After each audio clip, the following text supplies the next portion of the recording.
Hello, ladies and gentlemen, boys and girls, people of all ages, sexualities, and identities, and welcome back to another comic book review.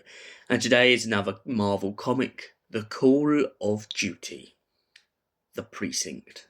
So, without further ado, let's not beat around the bush and let's get right into the story. In this comic book, we are introduced to a couple. One is named Matty and one is named Guns. Matty has a dream, a nightmare to be frank, and the nightmare is that her husband is on a cross. He seems to have been tied there by rope.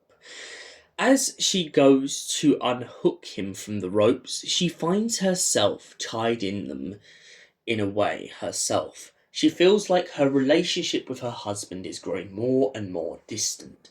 And as the story progresses, we learn that this is in fact very, very true. As she wakes up and tries to discuss it with her husband, instead of addressing the matter, he decides to go to sleep. The next day, he goes off to pretty much run an errand and do his job as a copper. Meanwhile, whilst he's out, she ends up going to the church after he asks her to check on his brother. When she arrives at the church, she finds that his brother, who used to be a priest, has given up the job.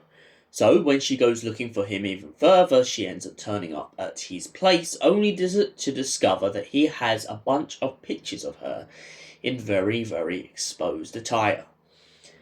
Meanwhile, her husband is out on a job trying to beat a big criminal boss. But little does he know, halfway through taking down this boss, that a supernatural force is lying around the corner. Also, he doesn't realise that his wife is now having an affair with his brother. Meanwhile, back on the case, her husband comes across a demon, and this is where things really shake up. So yeah, that's the rough gist of the comic book. Wife has a nightmare, husband is a cop trying to live his best life and also trying to make sure that no criminals come after his family, whilst his wife goes off and has an affair. This has got to be one of the most controversial and divisive comic book reviews for me so far. Why? Off the bat, I hate cheating. And that's always gonna vary my opinion on this comic book. The plot line itself isn't necessarily controversial in the beginning. It's very succinct. I like the idea that they're trying to scaremonger the audience into seeing the perception of something that does happen to a lot of people. A lot of people get to this point in their relationship, in their marriages, in anything, in any sort of relationship where they start to question exactly whether they want to stay.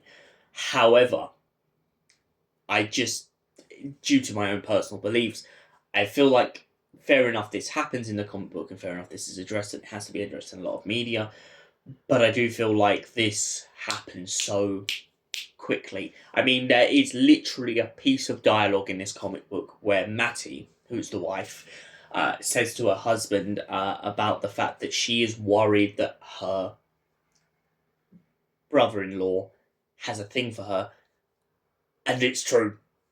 So that foreshadowing was brilliant in this comic book, but it also really points the point, as I just said, it hits, it lands, it's chaotic. And to be fair to the writer, Bruce Jones and Tom Mandrake, whoever wrote this comic book, honestly, between the pair of you, you nailed it. You nailed it. This is how you write a massacre. This is how you write a tragedy. This is how you write anything that is chaotic. And on the basis of that, that's why I feel like this comic book is going to get a high review, but maybe not the highest. The storyline between the cops and the mobsters, very classic, very Naya type of films, very on point with any sort of cop genre. This idea of them going down to find these mobsters who think they're untouchable, that sort of concept, very good. But as I said, due to my personal beliefs, I feel like this is where this gets controversial for me, and personally, it means I'm going to have to mark it down just one. But overall, out of 10 for storyline, for plot, for development, for the metaphor of putting someone on a cross in the beginning of this, 9 out of 10. Solid tops. 9 out of 10. Would have given it 10, but as I said, personal beliefs on people cheating and stuff, it's going to have to be a 9. Thank you for watching, and we will see you in the next comic book review. Until then, stay beautiful, and goodbye for now.